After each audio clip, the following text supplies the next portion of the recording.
Hello everyone. Today we are going to deliver a presentation about syntax materials.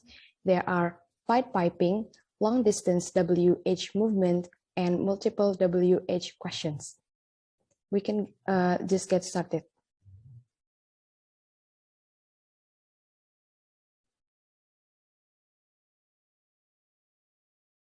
Okay, so the first material is pied-piping. What is pied-piping? So pied-piping is the syntactic process by which one element in a clause drags other words, such as prepositions, along with it. So the term pied-piping was introduced by linguist John R. Ross in his dissertation, that is the constraints on variables in syntax, according to MIT 1967.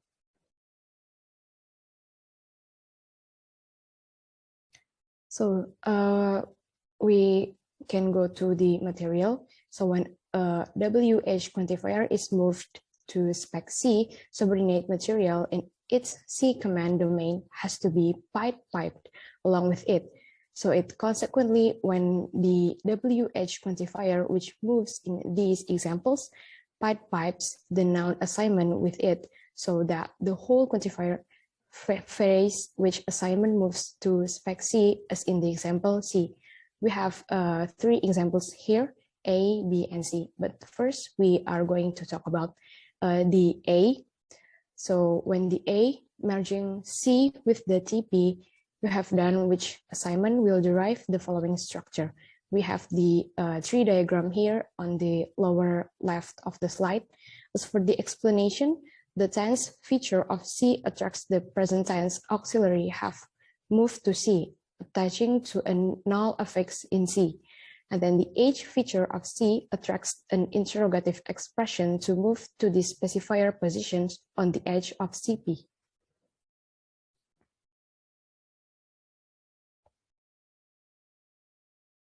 And then the next one, but why can C simply attract the WH word, which on its own to move to spec C?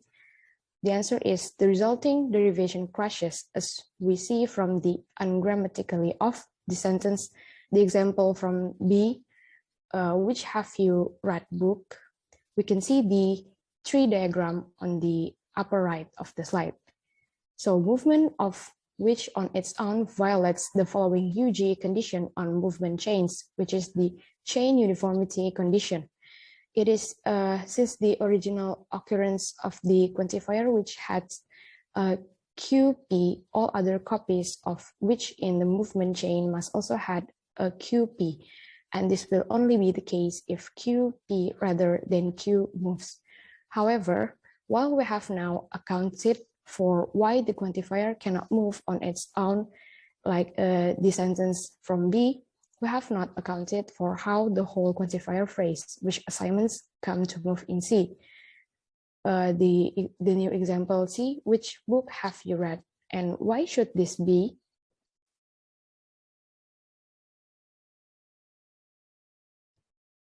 So the last sentence is the C, which book have you read? We have the tree diagram on the upper left of the slide. So the interrogative C attracts an interrogative constituent. And then we have the attract smallest condition, or A as C. So C is basically attracts the smallest possible interrogative constituent to move to spec C. This is the smallest syntactic constituent is a head. So A as C basically tells us that what we should do first is try and move the head interrogative Q, which of the QP, which assignment to the spec C. However, movement of the WH word, which on its own is blocked by the chain uniformity condition. But in conformity with the A as C, we can try to move the next smallest constituent containing the interrogative word which, and this is the QP which assignment. And then the resulting of this structure is then convergent or well-formed. And then this is also can be interpreted as a non-echoic question by virtue of being a CP with an interrogative specifier.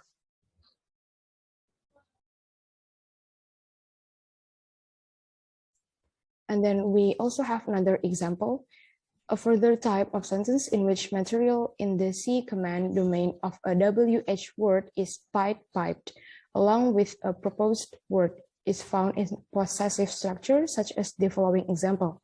We have another example here, whose phone have you borrowed? So this sentence will be derived as follows.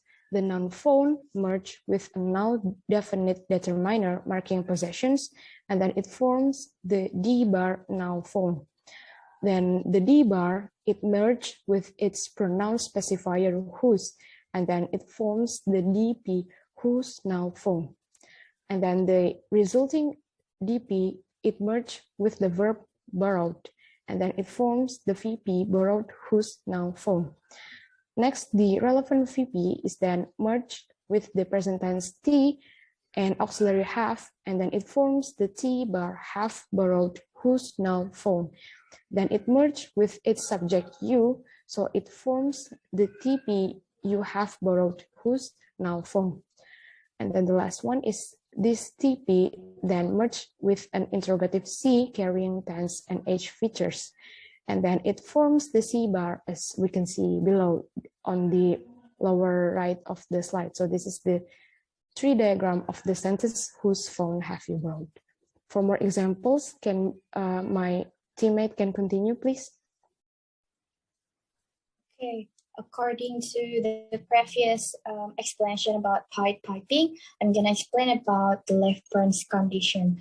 So actually in 1967, Ross defined a number of constraints, including the left branch condition, which is this means that this condition constrain movement of a leftmost NP or noun phrase constituent out of the larger noun phrase.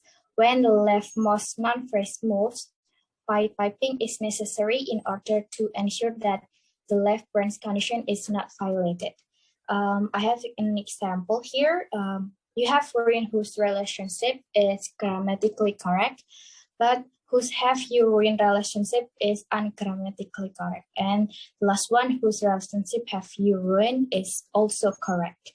And we could see that whose here is the leftmost constituent of determiner phrase, whose relationship. And we could see on the diagram here. Moreover, the LBC or the left branch condition prevents whose from being extracted out of the DP. Then we move the DP to spec C, and then we could have the effect of piping because whose track relationship together with it. Next slide, please. Okay. The next one is pied-piping of a superordinate preposition. Another example is to whom she was speaking. You could see from the diagram, pied-piping is the construction in which a preposition is moved to the front of its clause just because its object. Here, the superordinate preposition to were piped along with whom. Next, please. I'm gonna explain about the diagram. So the preposition to merge with the pronoun whom to form the PP to whom. This PP in turn is merged with the verb speaking to form the VP speaking to whom. This verb phrase is then merged with the past tense auxiliary was, forming the T-bar was speaking to whom, and this in turn is merged with the subject pronoun she to form the TP. She was speaking to whom. And the next material about WH question and WH movement gonna be explained by my teammate. Okay, now is WH questions and WH movement. So WH questions are questions starting with WH interrogative words like what, when, where, who, whom, which, whose, why, and how. There are two kinds of questions that we will talk about. The first one is echo question. An echo question is a question that seeks to confirm or clarify another speaker's utterance by repeating it back in some form. For example, she was dating who, and he was going where. The second is non-echo question. For example, who was she dating, and where was he going? So let's take a look at these sentences. She was dating Stephen is declarative statement. She was dating who is echo question, and who was she dating is non-echo question. Stephen here is replaced by who. It means that the object of who or Stephen is being moved to the top of the sentence and becoming a WH words. So there is WH question.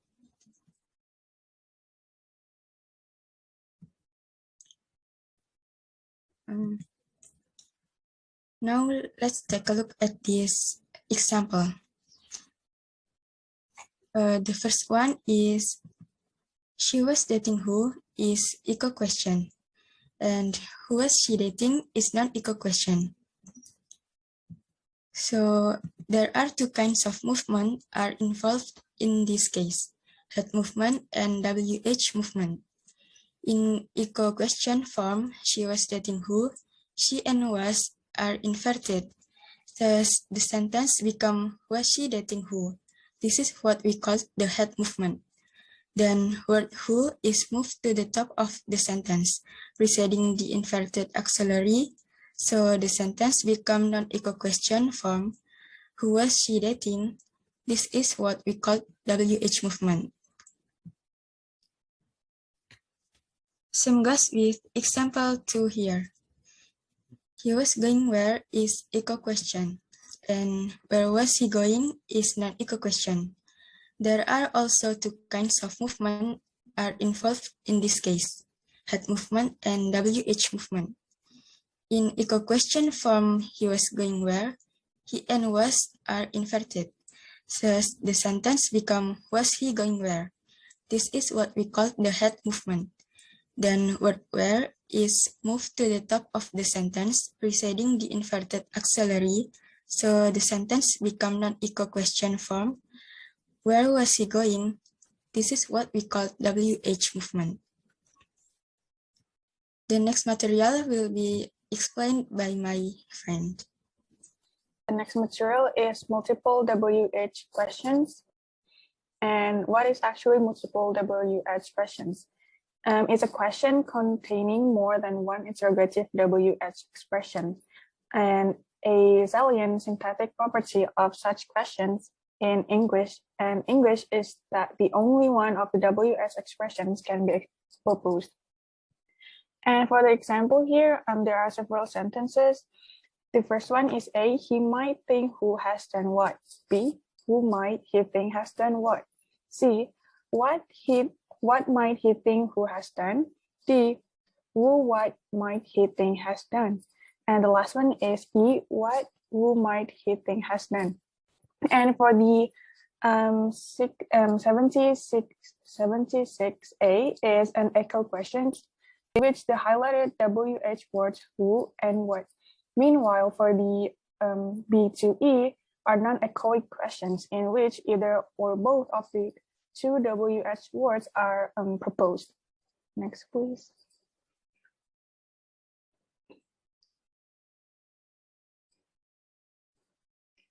Okay, let's move on to the tree diagram here. In the sentence A before, which is the sentences, is he might think who has done what. The verb done merged with the interrogative pronoun what. And you can see here while I'm explaining to the tree diagram, and we start from the bottom. Okay, pronoun what to form the VP or verb phrase done what. And next on, the present tense T auxiliary has merged with the VP to form the T bar has done what. And this in turn merged with the interrogative pronoun who to form the TP or tense phrase who has done what. The resulting TP is merged with a null declarative complementizer, which is that with an H feature to form the C bar shown above. And next one is, since C can only attract a single WH expression to move to spec C, it is clear that only one of the two WH words, as I mentioned before, who and what, can move to spec C, and since who is higher up in the structure than what, so we're gonna choose who. And such sentences provide evidence for the existence of a superiority effect. An example, a requirement for a C to attract the highest WH word in the structure, because C has to attract the closest interrogative word, which is C commands. Next, please. Okay, for the next sentences is, who Pied-pipping has done what? And in accordance with the attract process condition, C, it identifies who as the closest WH word. It attracts the smallest possible of maximal projection containing who to move to spec C. However, since who is itself a maximal projection, this means that who is attracted to move to spec C, thereby deriving the structure shown below. And you can see at the tree diagram while I'm explaining. So WH movement leads to the rotation of the H feature on C, and to the original occurrence of who ultimately being given a null spellout. Then, by merging the CP in as the complement of the verb think, forming the VP to who, a null who has done what. And this verb phrase is then merged with the T auxiliary might to form the T bar, and might think who, null who has done what, and this in turn merge with the pronoun he to form the TP. So he might think who, null who has done what. That's the end of the sentences. Next, please. Moving on, the resulting TP tense phrase is then merged with a C constituent, which, as in all main clause questions, carries a tense feature and an H feature. But in accordance with the attract process condition that I mentioned before, the tense feature on C attracts the closest T auxiliary, which is might, in this case, to move on to C. In conformity with the same principle, the H feature on C attracts the closest interrogative word, which is who, to move to become the specifier of C. So deriving the structure shown below, the tree diagram right here. And once again, you can see the tree diagram as I'm explaining.